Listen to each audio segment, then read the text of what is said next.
আজকে আমরা গজ কাপড় দিয়ে কিভাবে সুন্দর একটি ডিজাইনার ফ্রক তৈরি করা যায় সেটা দেখব। আমি হলুদ কালার এক কালার কাপড় নিয়েছি এবং একটি প্রিন্টের কাপড় নিয়েছি লাল রঙের। গলা তৈরি করে নিয়েছি বক্রম দিয়ে। এবার বক্রমটা কেটে নিচ্ছি। গলার সামনে বক্রম দিয়ে আমি ডিজাইন করেছি। গলার পেছনের পাটটা আমি লাল কাপড় দিয়ে বর্ডার করব, তাই সেলাই করে নিচ্ছি। একটা কাপড়টা কোনাকুনি করে কেটেছি লাল কাপড়টা, যাতে টান দেওয়ার সাথে সাথে একটু বলে এবং সুন্দরভাবে গোল করে বসে যায়।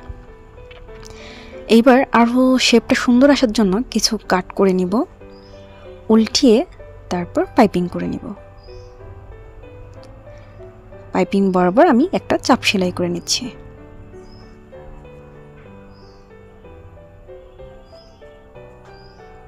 পেছনের গলা তৈরি হয়ে গিয়েছে।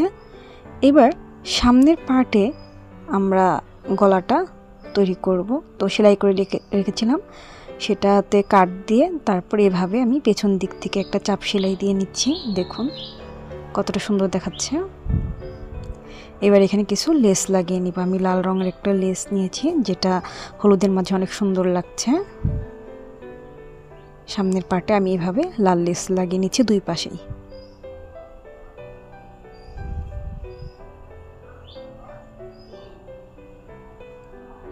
এবার পেছনের অংশটা আমি কেটে নিয়েছি, এখানে আমি চেন লাগাবো, তাই 2 সুতা পরিমাণ কাপড় রেখে আমি উপর থেকে নিচ অবধি সেলাই করে নিচ্ছি।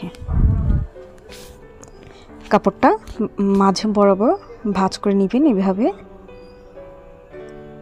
এবার চেনটাকে নিয়ে একদম সেলাই বরাবর রেখে তারপর সামনের অংশ থেকে চাপ সেলাই করে নিব 2 সুতা পরিমাণ জায়গা রেখে।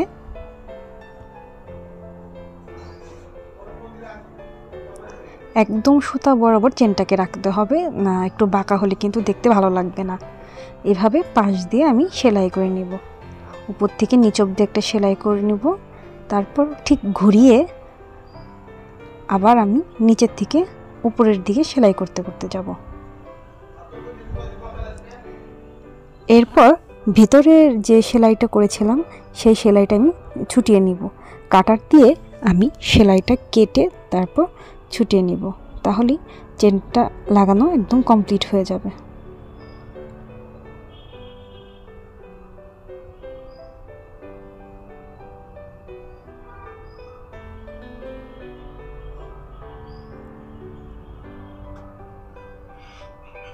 দেখুন সেলাইটা আমি ছুটিয়ে নিচ্ছি।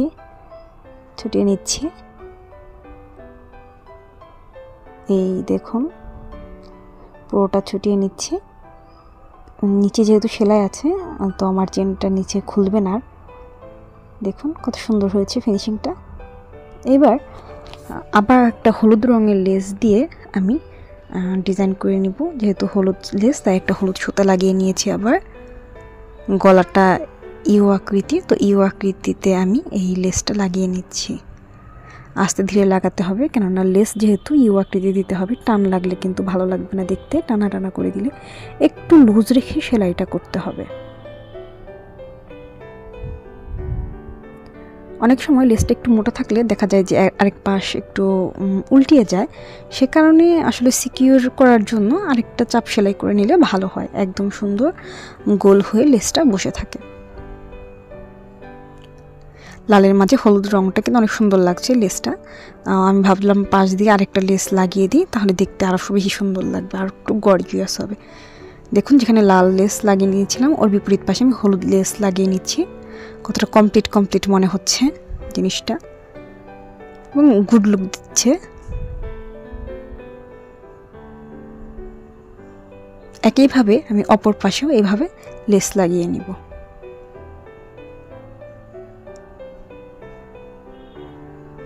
আমার সামনের পার্ট তৈরি করা শেষ। এবার আমি ফ্রকের নিচের যে অংশটা সেই নিচের অংশটা তৈরি করে নিয়েছি। কাপড় লাগিয়ে একইভাবে কাপড় আর লেস লাগিয়ে নিয়েছি। এবার কোমরের অংশে কুচি করে নিচ্ছি। আমি দুইটা কুচি আলাদাভাবে করব, মানে সামনের পার্ট এবং পেছনের পার্ট আলাদা আলাদা করে। তাই আমি একটা যে কাপড়টা কুচি দিয়ে নিয়েছি সেটার সাথে পেছনের পার্টটা জোড়া লাগিয়ে নিচ্ছি মাঝ বরাবর নির্দিষ্ট করে। মাঝখান থেকে আমি সেলাই করে নিচ্ছি। কাপড়টা সামনের কাপড়টা যদি একটু বড় হয় সেক্ষেত্রে আরেকটা কুচি দিয়ে নিব, আর যদি একটু ছোট হয় সেক্ষেত্রে একটা কুচি ছুটিয়ে দিব। উল্টিয়ে আবার মাঝ বরাবর সেলাই পর্যন্ত আসব, তারপর সোজা একদম শেষ বরাবর গিয়ে আমি সেলাই করে নিব।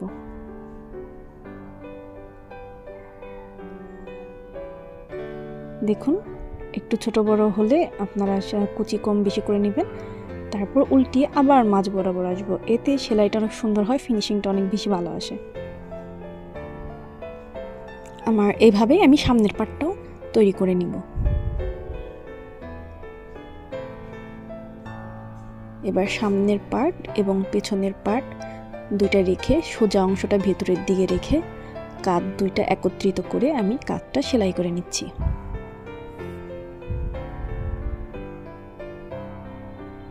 একদম সোজা করে ধরে সামনের পার্ট পেছনের পার্ট, তারপর আমি সেলাই করে নিচ্ছি। সেলাই করা মোটামুটি শেষ। কাঁধ ও অপর কাঁধও আমি একইভাবে সেলাই করে নিব। কাঁধ সেলাই করার পর আমাদের হাতা সেলাই করতে হবে। আমি একটা হাতা লাল কাপড়ের দিয়ে হাতাটা দিব ভাবছি, এতে বেশি সুন্দর লাগবে, কন্ট্রাস্ট হবে বিষয়টা। তো একটা লাল কাপড় কেটে নিয়েছি, হাতাটির মাঝ বরাবর আমি কাট করে নিচ্ছি। হাতার মাঝ বরাবর এবং কাঁধের মাঝ বরাবর একত্রিত করে তারপর আমি সেলাই করে নিব, মানে একদম কাঁধ থেকে সেলাই করব। দেখুন দুইটা একত্রিত করে আমি সেলাই করছি মাঝখান থেকে। তো এইভাবে সেলাই করতে করতে নিচের দিকে চলে যাব বগলতলার দিকে, তারপর আবার উল্টিয়ে ঠিক একইভাবে আবার মাঝ বরাবর সেলাই করতে করতে আসব। এতে ছোট বড় হওয়ার সম্ভাবনা থাকবে না এবং ফিনিশিংটা অনেক সুন্দর আসবে। মাঝ বরাবর গিয়ে একইভাবে আবার বগলতলার নিচের দিকে আমি সেলাই করব।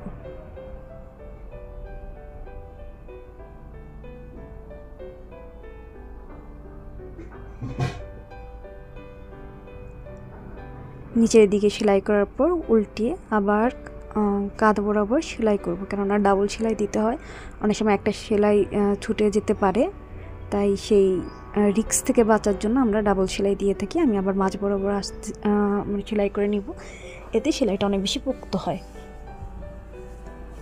এবার উপর দিয়ে উল্টিয়ে ভাঁজ করে আমি আরেকটা চাপ সেলাই করে নিচ্ছি।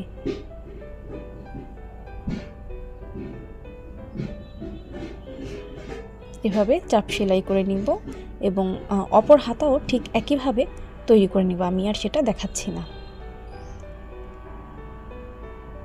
এবার জামাটা উল্টিয়ে কাঁধ থেকে নিচ অবধি যেহেতু আমাদের সেলাই করতে হবে, তাই পয়েন্টগুলো জয়েন্টগুলো আমাদের একদম অ্যাকুরেটভাবে বসাতে হবে। দুইটা পার্ট, যেমন হাতার দুইটা বগলতলার অংশের পার্ট এবং কোমরের যেখান থেকে জোড়া হয় সেই পার্ট দুইটা যাতে সমান বরাবর থাকে, এই বিষয়টা আমাদের খেয়াল রাখতে হবে। আর হ্যাঁ, হাতাটা আমার একটু নর্মাল মনে হচ্ছিল, তাই আমি আরেকটা লেস লাগিয়ে নিব, এতে দেখতে মনে হয় আরও বেশি সুন্দর লাগবে, আরও বেশি গর্জিয়াস লাগবে, তাই আমি আরেকটা লেস লাগিয়ে নিয়েছি। দেখুন এবার পয়েন্টগুলো আমি একদম পয়েন্টে পয়েন্টে জয়েন করে নিব। দেখুন যে কোমরের অংশটা সেটাও আমাদের খেয়াল রাখতে হবে, যে সামনের কোমরের অংশটা এবং পেছনের কোমরের অংশটা আমাদের সেলাই করতে হবে। আর বেবি ড্রেসগুলোতে আসলে ফিতা থাকে, যে ফিতা দিয়ে কোমরে বাঁধা হয়, তো আমি দুইটা ফিতাও লাগিয়ে নিয়েছি এবং সেটা লাল কাপড় দিয়ে। এভাবে একদম নিচ অবধি আমি সেলাই করে নিব। অপর সাইডও একইভাবে সেলাই করে নিয়েছি। দেখুন আমার ড্রেসটার ফাইনাল লুক, সামনের গলাটা, হাতা, কুচিটা দেখুন কতটা সুন্দর হয়েছে, একদম অ্যাকুরেট সমান সমানভাবে আমার কুচি হয়েছে এবং নিচে দেখুন লেস লাগিয়ে আমি কতটা চমৎকারভাবে বসিয়েছি। আপনাদের যদি এই ধরনের ড্রেস ভালো লেগে থাকে আমাকে অর্ডার করতে পারেন। আর আমার কাজটা যদি ভালো লেগে থাকে প্লিজ আমার চ্যানেলটি সাবস্ক্রাইব করবেন এবং লাইক কমেন্ট শেয়ার করে পাশে থাকবেন। দেখুন পেছনের অংশটা আমার জামার, তো এখানে দেখুন চেনটা লাগিয়েছে, চেনটা কত সুন্দরভাবে স্মুথভাবে খুলে যায়।